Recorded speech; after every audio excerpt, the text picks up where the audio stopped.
Hari ini kita akan belajar kembali kebenaran firman Tuhan. Kita akan lanjutkan pelajaran tentang Saul yang beberapa hari yang lalu kita bahas bahwa dia dikuasai dengan rasa iri hati, dikuasai dengan amarah, tidak bisa mengendalikan dirinya. Karena dia orang-orang kayak begini adalah orang-orang insecure. Ketika ada orang yang berhasil, ketika ada orang yang lebih hebat daripadanya, sehingga dia iri dan akhirnya dia kesel dengan Daud, sekalipun itu Daud adalah mantunya sendiri, dikejar-kejar, pingin dibunuh dan dibinasakan. Bapak Ibu, orang yang tidak tahu, tidak ngerti panggilan dalam hidupnya seperti apa di dalam Tuhan, dia akan mudah iri dengan sikap dan tindakan orang lain loh. Ketika orang lain dipakai Tuhan dengan caranya Tuhan sendiri, dia iri. Kalau kita ngerti bahwa Tuhan itu panggil kita dengan cara yang khusus, panggil kita dengan cara yang spesial, Tuhan tempatkan kita dengan tugas yang khusus masing-masing berbeda satu dengan yang lainnya, kita tidak akan pernah iri dan kita tidak akan pernah sakit hati. Kenapa sih kok orang itu sampai sakit hati dan marah? Karena dia belum menang terhadap dirinya sendiri. Belum bisa menguasai dirinya dan menaklukkan dirinya pada pusat kehendak Tuhan, sehingga mudah dikuasain oleh amarah. Ketika ada orang memperlakukan dia nggak adil, ketika dia diperlakukan tidak enak, ngalami hal yang buruk, dan orang lain rasanya merendahkan dan menyakiti hatinya, dia nggak terima, akhirnya marah, melampiaskannya dengan emosi. Bapak Ibu nanti pelajarin di seluruh 1 Samuel mulai pasal yang ke-20 sampai habis tentang ceritanya tentang perjalanannya Saul dan Daud. Bapak Ibu akan temukan kesalahan yang fatal yang dilakukan oleh Saul ketika dia benar-benar marah. Dari awal mulanya para wanita-wanita itu menyambut ketika mereka pulang perang. Daud membunuh berlaksa-laksa, Saul hanya membunuh beribu-ribu. Si Saul ini tidak terima dan marah. Sejak itu dia jengkel dan benci. Bahkan kalau Bapak Ibu baca di 1 Samuel pasal yang ke-20 ayat 30, anaknya Saul itu namanya Yonatan bikin perjanjian dengan Daud. Dan Saul marahnya bukan main. Coba kita baca di 1 Samuel 20 ayat 30. Bangkitlah amarah Saul kepada Yonatan, katanya kepadanya, anak sundal yang kurang ajar. Ini kata-katanya itu kasar sekali. Orang yang dikuasai oleh amarah, dikuasai dengan kebencian, dia hanya fokus pada dirinya sendiri. Biasanya ngomongnya kasar, mulutnya jahat, nyakitin dan ngelukai. Biasanya orang-orang kayak begini nih jahatnya minta ampun. Karena apa sih? Karena ego yang mengendalikan. Dia lupa dengan semua tentang kebaikan Tuhan. Yang dipikirin hanya amarahnya harus dilampiaskan.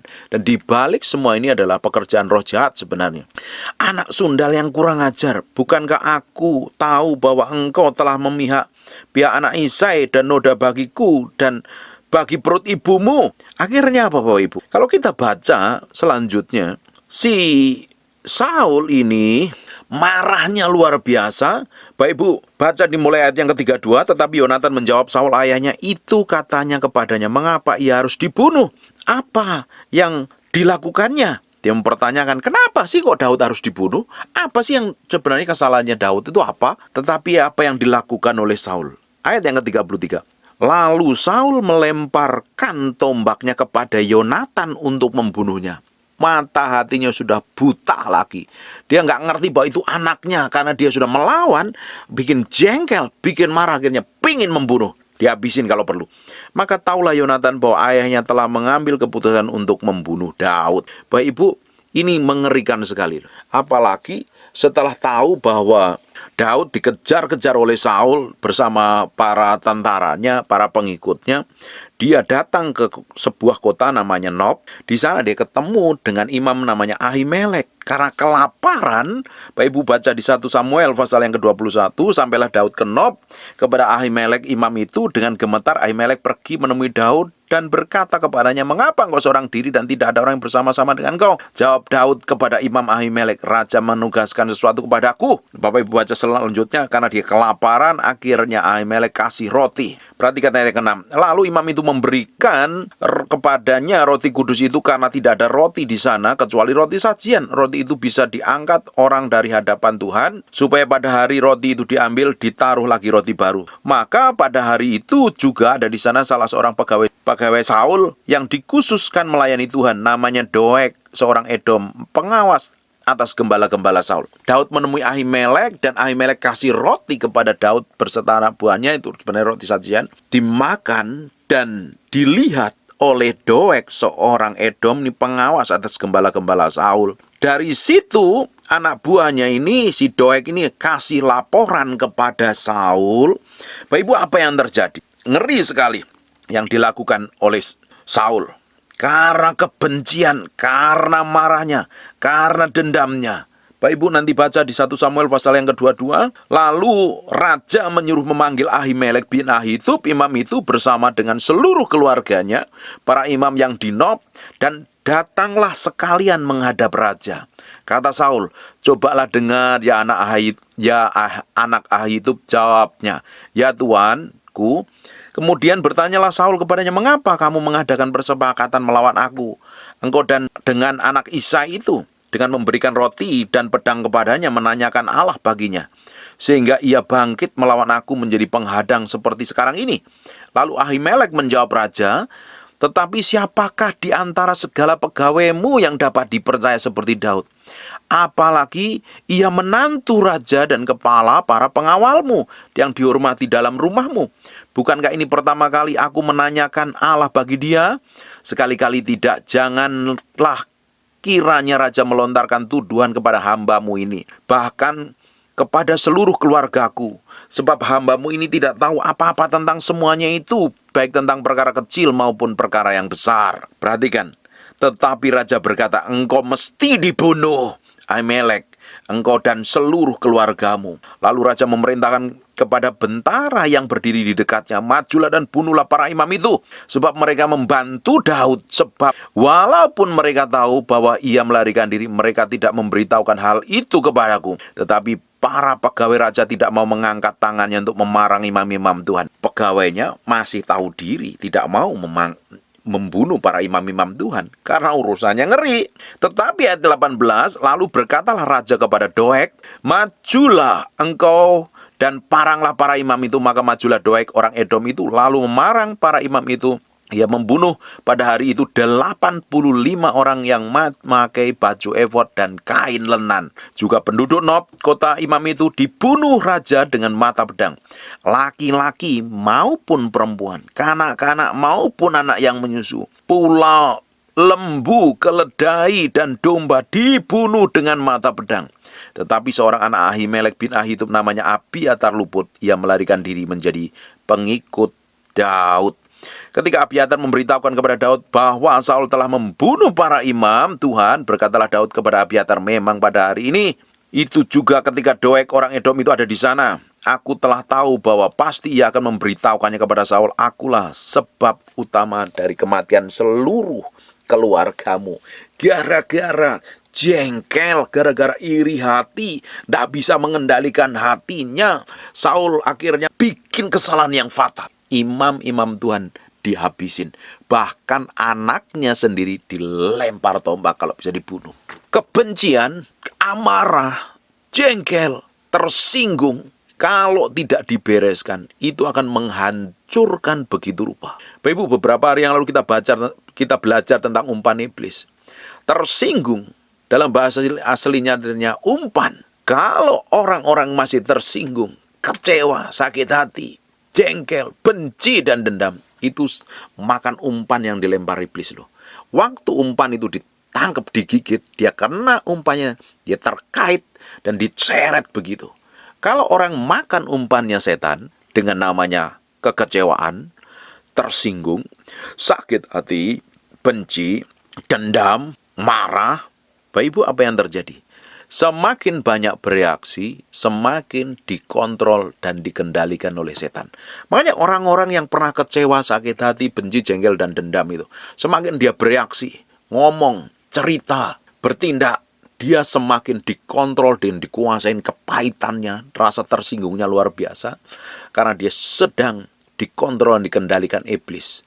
Nah, orang-orang ini kalau tidak melepaskan pengampunan, tidak membereskan hatinya di hadapan Tuhan, hidupnya semakin merana, hidupnya semakin menderita. Dia akan ngejar orang yang menyakiti, pingin balas dendam, kalau bisa membunuh. Kalau kita nggak bisa mengendalikan hati kita ini dengan tepat di hadapan Tuhan, jangan pernah berharap hidupmu ngalami Tuhan. Justru hidupmu dikuasai dan dikendalikan iblis, ditarik pada pusat kehendaknya. Ujungnya engkau akan mengalami kehancuran. Masa depanmu dihancurkan, damai sejahteramu dihancurkan. Orang-orang yang diliputin dengan iri hati, jengkel, marah, benci, dendam, kecewa, tersinggung, orang yang tidak bisa menikmati hidup karena hidupnya merana. Mikirin terus perkataan orang lain, mikirin terus perlakuan orang lain, mikirin terus sikap orang lain, yang buruk, yang jelek, dipikirin terus. Dan selalu negatif, selalu jelek. Dan orang-orang kayak begini, kata-katanya itu kasar. Saul, kata-katanya kasar. Dia ngatain anaknya sendiri. Ngeri sekali loh. Orang yang tidak bisa mengendalikan dirinya dengan tepat, nggak bisa menaruh hatinya dengan tepat di hadapan Tuhan, nggak bisa membereskan dengan tepat hatinya di hadapan Tuhan, mulutnya jadi jahat sekali. Orang-orang yang mulutnya jahat, mulutnya kasar, pasti hatinya tidak beres di hadapan Tuhan. Kalau hati kita itu beres di hadapan Tuhan, isinya kebenaran, isinya firman, isinya hal yang baik, yang manifestasi keluar dari mulut kita pun hal yang baik tentunya.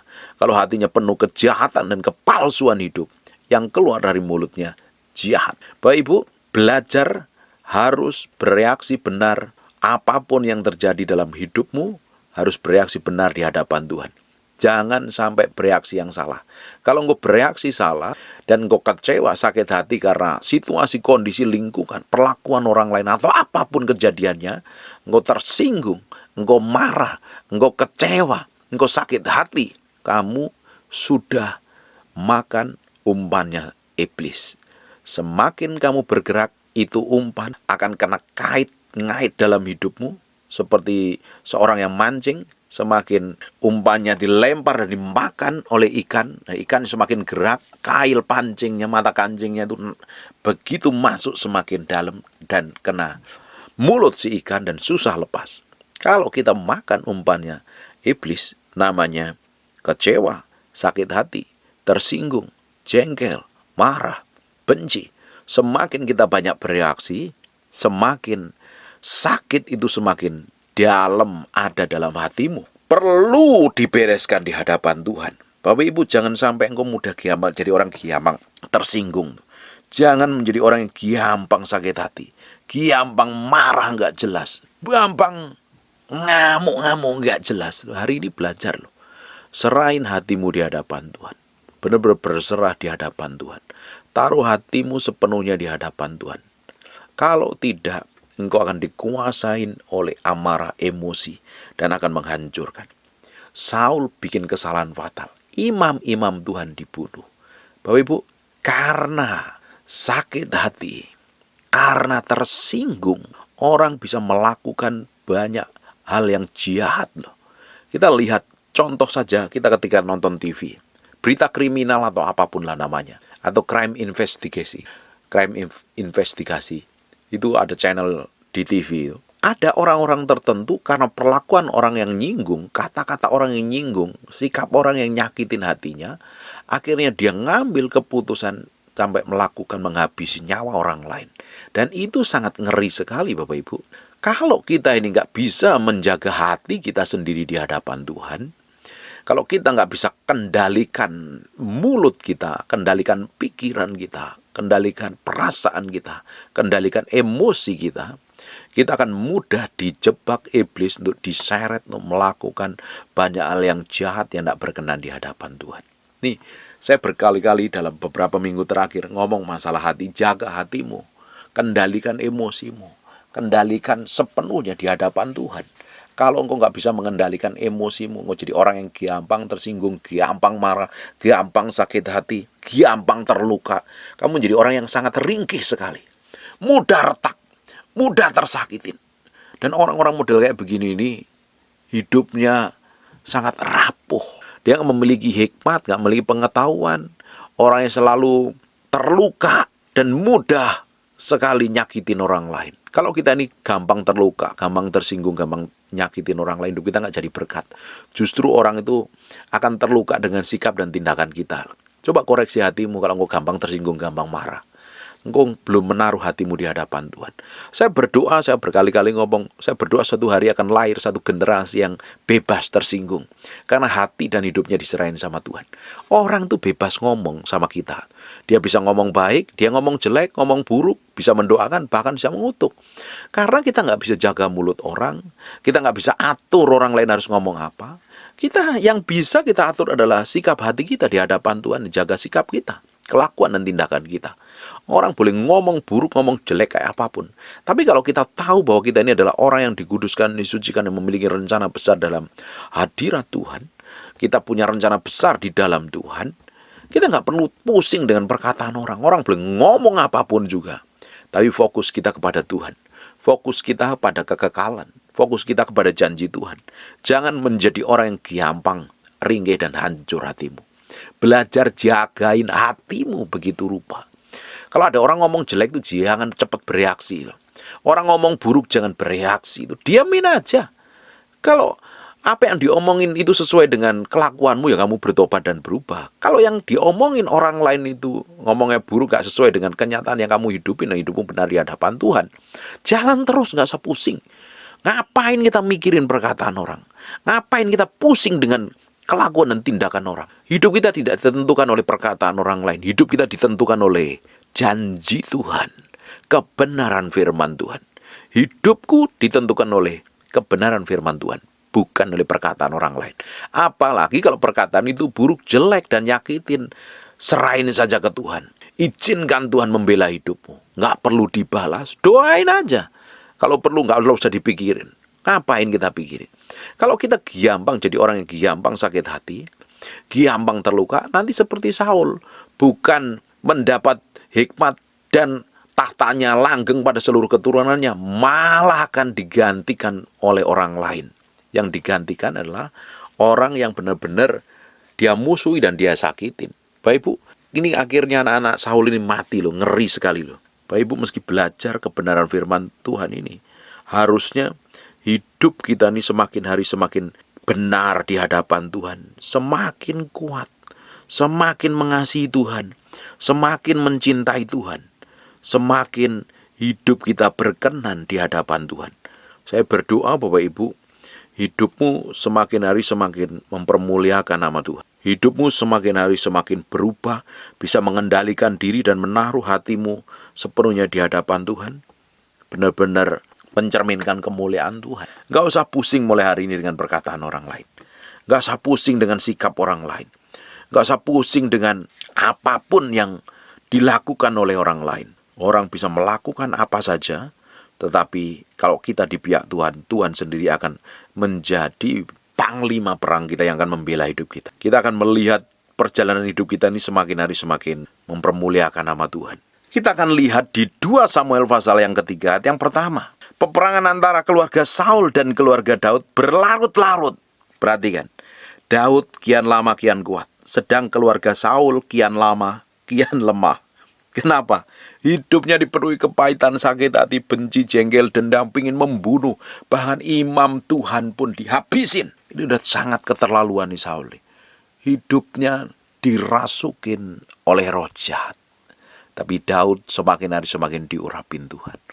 Daud nggak pingin balas loh. Sekalipun dia pingin dibunuh, dikejar-kejar, dia punya kesempatan untuk membalaskan. Daud tidak ada keinginan sedikitpun membalasnya. Bahkan ketika dia potong ujung jubahnya, Saul hatinya gemetar sekali. Mau diapa-apain, Saul ini adalah pemimpinnya, dia mertuanya, dia adalah orang yang diurapin Tuhan, dia nggak menyakitin hati Tuhan, yang dipikirin hati Tuhan. Lah hari ini ada pendeta negur kamu nggak terima, kamu musuhin pendeta, berani sekali loh. Ngata-ngatain pendeta berani sekali loh. Bahkan kita ini semua orang nih hari ini nih, orang-orang percaya ini adalah imamat yang rajani loh. Apalagi sesama anak Tuhan, kamu saling maki, saling berantem, ngotot-ngototan loh. Kamu tuh tidak respect sama Tuhan loh. Itu setiap orang yang percaya di dalam Tuhan, dia adalah orang benar, dipenuhi Roh Kudus, kamu berurusan dengan Tuhan. Saul berbeda, Daud pun juga berbeda sikapnya. Saul penuh kebencian, ingin menghabisin Daud, tapi ketika Daud diberi kesempatan, dia tidak mau melakukan, tapi dia tidak pernah melakukan. Bahkan hatinya gemetar. Dia takut menyakitin hati Tuhan. Orang hari ini nggak ada respek dan hormat sama Tuhan. Kalau disakitin ya dibalas, dihajar kalau perlu, dikata-katain balik. Kamu nggak memiliki hidup yang takut akan Tuhan. Tidak heran hidupmu tambah ketemu problem dan masalah. Belajar mengendalikan hati. Belajar mengendalikan emosi. Belajar menguasai perasaan dan menaruhnya pada pusat kehendak Tuhan. Orang boleh ngomong apapun juga, ngomong jelek, ngomong buruk, nyakitin, fitnah, tuduh, melakukan apapun juga. Tapi ketika kita ini menjadi orang yang hidupnya benar di hadapan Tuhan, menjadi orang yang hidupnya takut akan Tuhan, apa saja yang kamu kerjakan oleh tanganmu, Tuhan sanggup berkati, Tuhan sanggup buat apa saja yang dikerjakan tanganmu, Tuhan bikin berhasil. Bahkan ada pembalikan keadaan. Hidup kita ditentukan oleh firman Tuhan kok. Ngapain kita mau balas orang ngomong jelek sama kita? Serahin aja sama Tuhan. Tuhan menjadi panglima perang kita kok. Hidup kita pun gak minta makan sama orang yang ngomong jelek. Gak usah pusing didengerin. Dia juga belum tahu tentang hidupmu. Ngapain kamu mikirin orang yang jelekin kamu? Dia gak tahu perjalananmu dengan Tuhan. Saya gak terlalu pusing kalau ada orang komentar ABCDFG tentang saya. Mereka gak tahu perjalanan saya dengan Tuhan. Apa yang saya lakukan bersama Tuhan.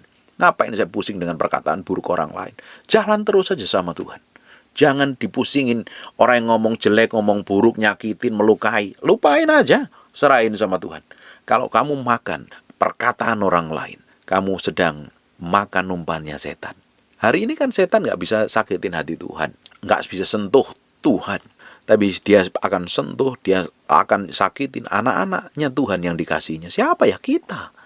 Jangan kita mau dibodoh-bodohin oleh setan. Jangan mau kita dibodoh-bodohin oleh iblis. Makanya menjadi orang Kristen yang kokoh, teguh, kuat gitu. Benar-benar berbeda, memiliki sikap hati yang berbeda itu loh. Jangan mau ditipu oleh setan. Serahin hatimu, serahin perasaanmu, serahin sepenuhnya di hadapan Tuhan. Dan hidupmu akan menikmati semua kebaikan dan kemurahan Tuhan yang ajaib dan dahsyat. Saya berdoa mulai hari ini, Tuhan mulai campur tangan. Tuhan mulai bekerja dengan caranya yang ajaib. Melakukan breakthrough dan terobosan. Gue menjadi orang-orang yang mengasihi Tuhan. Menjadi orang-orang yang kokoh tegar. Fokus sama janji Tuhan. Bukan dengan perkataan orang lain. Bapak Ibu, Daud dan Saul menjadi contoh yang harus kita pelajari. Daud dikenal menjadi orang yang berkenan di hadapan Tuhan. Tapi Saul matinya mengerikan. Mati bunuh diri. Hidupnya dipenuhi dengan kebencian. Sepanjang hidupnya dipenuhi dengan kebencian. Anaknya dimaki-maki. Bahkan anaknya ingin dibunuh. Daud, mantunya juga ingin dibunuh. Daud itu sebagai mantunya Saul ingin dibunuh loh. Hidup penuh dengan kepahitan. Hidup penuh dengan sakit hati. Dirasuk setan. Matinya mengerikan. Hari ini hidup kita meski kita taruh di hadapan Tuhan. Semakin hari kita mau didapati menjadi orang yang berkenan di hadapan Tuhan. Amin. Ujung dari semuanya suatu hari kita akan menghadap Tuhan. Dan kita semuanya akan didapati menjadi orang yang berkenan di hadapan Tuhan. Belajar terus setiap hari. Mengendalikan emosi, perasaan, amarah. Kita kontrol, kendalikan hati kita ini di hadapan Tuhan. Taruh sepenuhnya di hadapan Tuhan. Biar didapati menjadi orang-orang yang berkenan. Setiap hari menyenangkan hati Tuhan. Amin. Saya didapati menjadi orang yang berkenan di hadapan Tuhan. Dan engkau semuanya rajin mendengarkan. Menjadi orang juga yang didapatin berkenan di hadapan Tuhan. Karena yang memang kita kejar adalah orang didapati menjadi orang yang berkenan di hadapan Tuhan. Dan kita sama-sama kan menjadi orang kesayangan Tuhan. Suatu hari masuk dalam meja perjamuan kawin anak domba. Amin. Kita makanya hari ini sedang belajar terus. Memurnikan hati, memurnikan motivasi, menaruh hati kita, pikiran perasaan kita. Kita mau terapkan setiap hari. Memikirkan yang manis, sedap didengar, patut dipuji, disebut kebajikan. Semakin hari kita menikmatin semua kebajikan dan kemurahan Tuhan. Bapak Ibu, kalau kita bisa mengendalikan diri. Alkitab Katakan, engkau seperti seorang pahlawan yang merebut kota musuh. Banyak berkat di balik semuanya ini. Kita akan setiap hari terus menyerahkan hati ini sepenuhnya di hadapan Tuhan. Jangan beri ruang kosong sedikit pun untuk sakit hati, jengkel dan marah. Cepat diberesin. Kalau hari ini engkau masih gampang tersinggung, gampang marah, gampang sakit hati, hidup penuh kekecewaan, serahin hatimu di hadapan Tuhan. Berserah penuh di hadapan Tuhan. Tuhan sendiri akan melakukan banyak hal yang ajaib, memulihkan hidupmu, bikin breakthrough dan terobosan. Hidupmu akan mengalami kemenangan. Orang yang gak gampang sakit hati, orang yang gak gampang jengkel, orang yang gak gampang benci, orang yang gak gampang iri hati, hidupnya bahagia loh. Bahagia, karena dia tahu tujuan Tuhan dalam hidupnya. Bapak Ibu, kita sama-sama akan menggenapi rencana Tuhan, dan didapatin sampai garis akhir kita melakukan tugas yang Tuhan percayakan dalam kehidupan kita. Amin. Hidup terus mengasihi Tuhan, hormatin Tuhan lebih dari apapun. Tutup matamu, tutup Alkitab, kita berdoa. Bapak, terima kasih buat firman-Mu. Kami materaikan firman dengan darah anak domba, nempel dalam hati kami, dalam batin kami. Berhari-hari, berminggu, berbulan-bulan, firman ini jadi kehidupan. Kami materaikan dengan darah anak domba. Terima kasih Tuhan.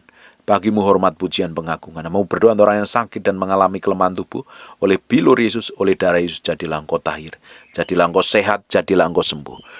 Jadi seperti aku doakan dan katakan, dalam nama Yesus, haleluya, amin, and God bless you. My hand in surrender to your name, Most High. I'm yielding to your spirit, walking in your love. Jesus, I adore.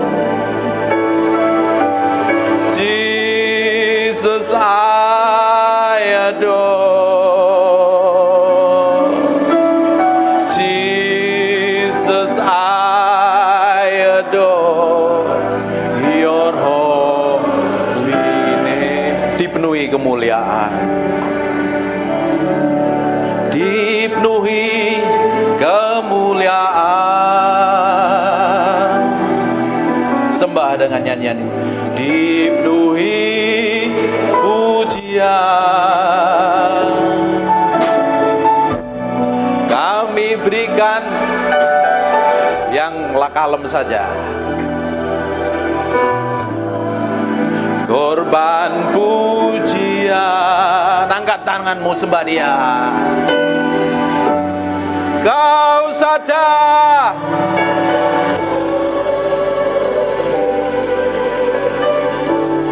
Kau saja yang layak, Kau layak terima glory. Yesus, Kau Tuhan.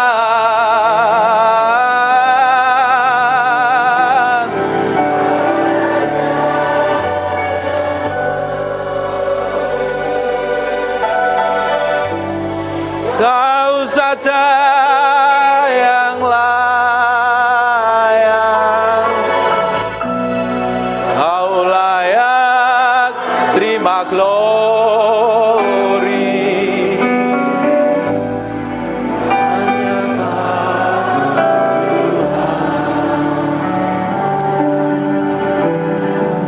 dipenuhi.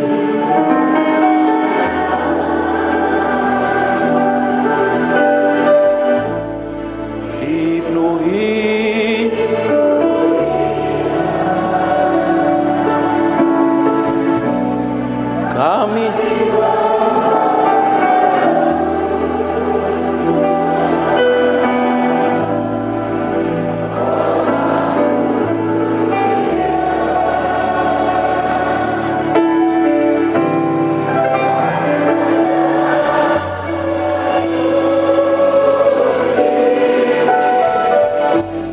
Kau saja yang layak,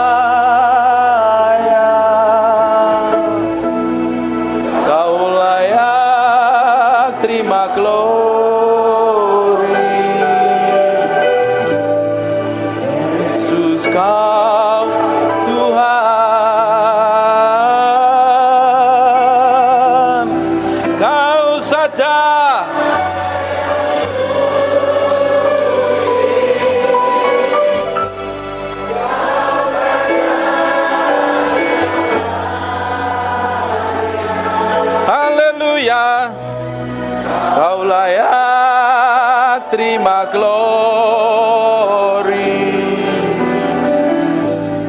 Hanya Kau Tuhan. Tetap fokus sama Tuhan.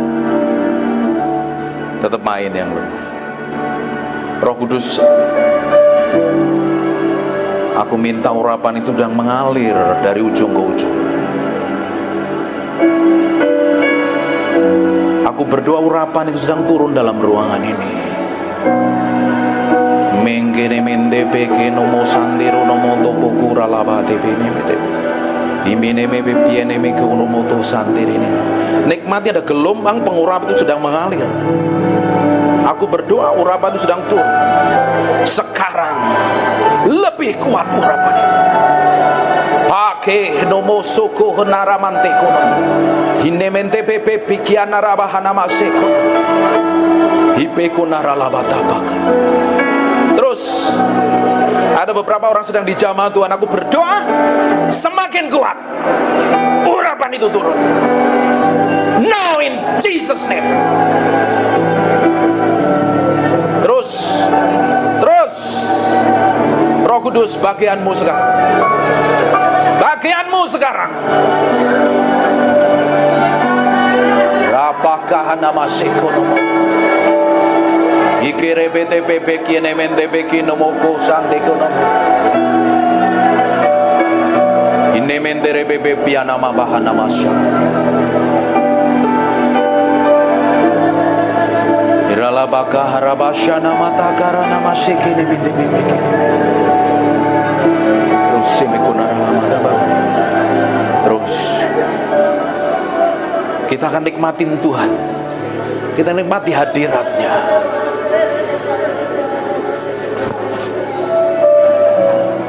Terus Tuhan, pagi hari ini hadir dalam ruangan ini Tuhan. Lawat orang-orang yang haus dan lapar. Lawat orang yang haus dan lapar ini. Sementara aku berdoa, urapan itu bergerak dari ujung ke ujung. Sekarang terima pengurapan itu seperti gelombang mengalir. In Jesus name. In Jesus name. In Jesus name. Mekono mondo ko sandere mete pepiana makare pekono. Ine mendere bete pepe kiene mekiana rabata pasyana mata baka. Ipe konondoro mondo po sandere mete pepe piene mekia mara. Ini mi piere bebe shendo kono moto kara labata baka.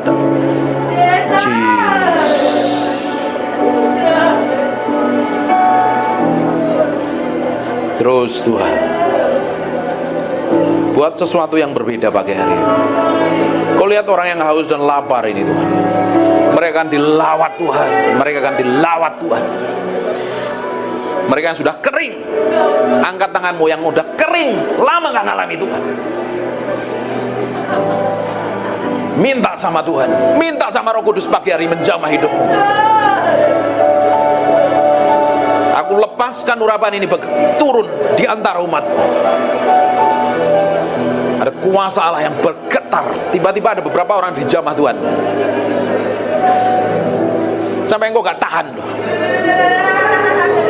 Urapan itu semakin kuat.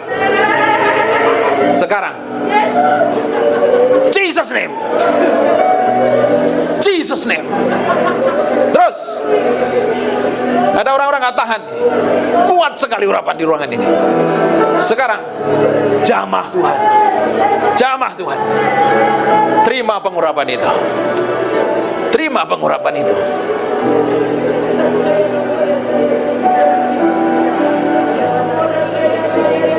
Terus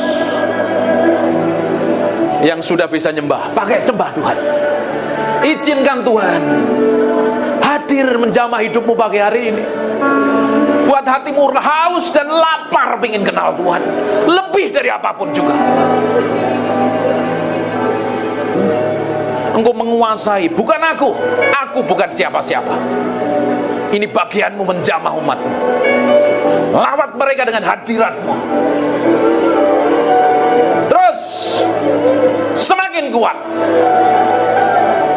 Aku perintahkan setiap setiap roh yang bukan dari Tuhan, kepahitan, sakit hati, kecewa, aku perintahkan kau pergi dan tinggalkan dalam ruangan ini.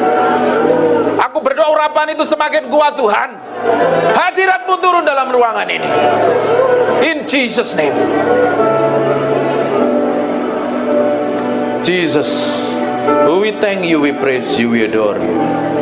We thank you, we praise you, we adore you.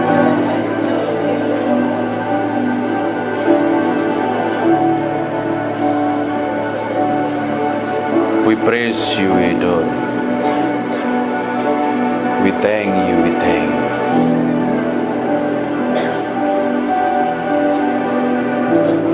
Aku berdoa, Engkau tetap tinggal dalam ruangan ini, menjaga umat.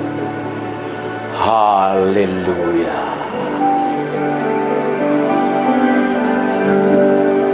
Haleluya.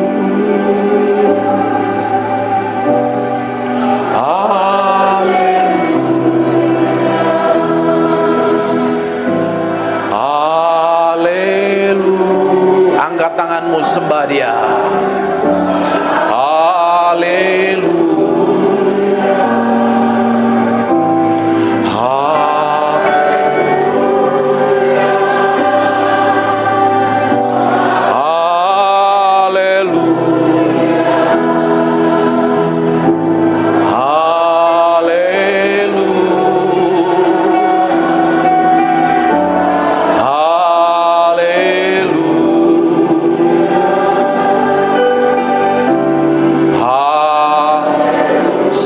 Lagu ini dinyanyikan, sementara umat-Mu menyembah, Engkau ditinggikan, Engkau dimuliakan dalam ruangan ini.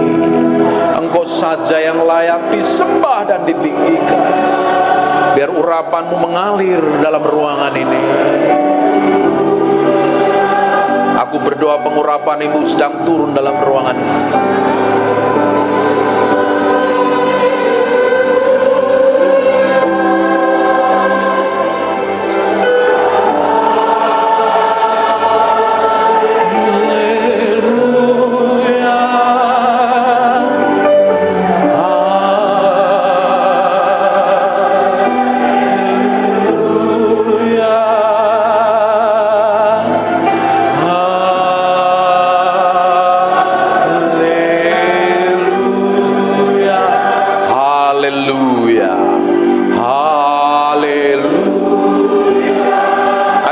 Sakit, taruh tangan kananmu di bagian yang sakit. Saya mau berdoa.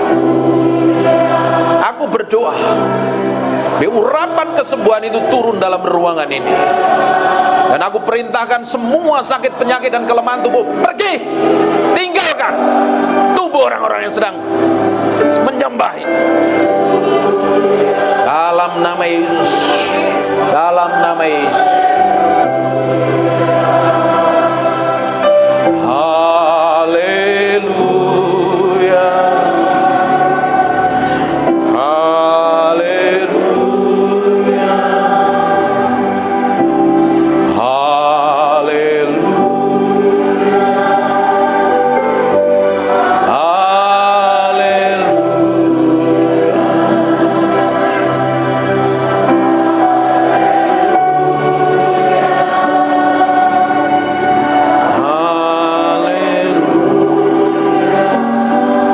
Dalam nama Yesus, aku berserah penuh kepadamu.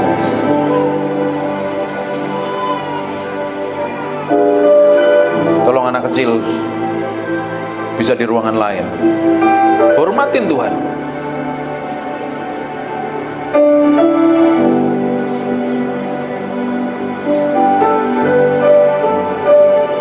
Makasih Tuhan. Terima kasih Tuhan. Kalau anaknya diam nggak apa-apa. Kalau anaknya berisik, suruh pindah ke ruang lain. Terima kasih. Terima kasih buat hadirat-Mu. Terima kasih buat jamahan-Mu. Kami mau duduk diam, tetap menyembah Tuhan dan menikmati hadirat Tuhan. Dalam nama Yesus, haleluya, amin. Amin, amin. Buka matanya, silakan duduk. Yoro laini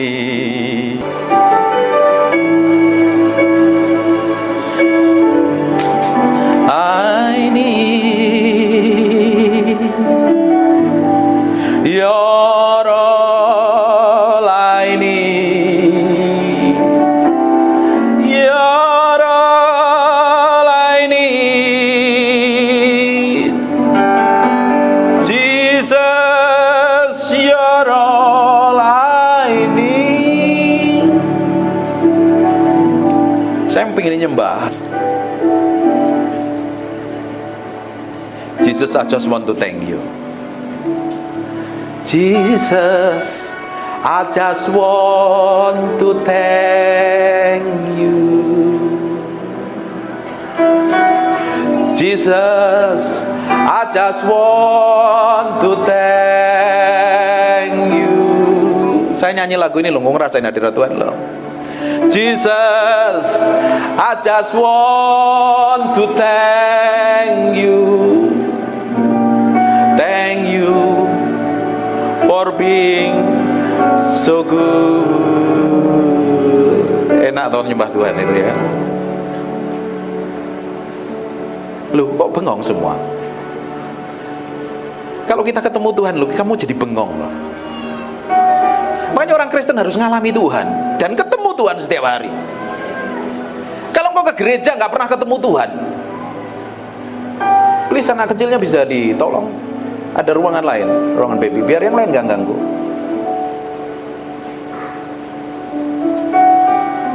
Kalau kita ngalami Tuhan, kita ketemu Tuhan, kita memiliki hubungan kedekatan dengan Tuhan. Hidupmu berbeda, kelakuanmu berbeda, sikapmu berbeda.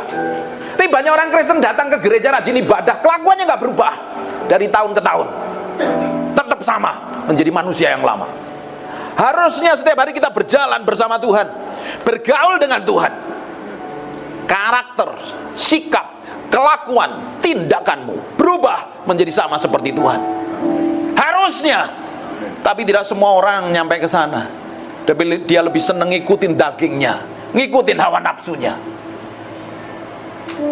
ngikutin egonya, tidak mau tunduk dan submit kepada Tuhan. Terus berharap dipakai Tuhan, berharap hidupnya ngalami kemuliaan Tuhan, sampai matamu biru dan rambutmu merah, tidak akan pernah berubah.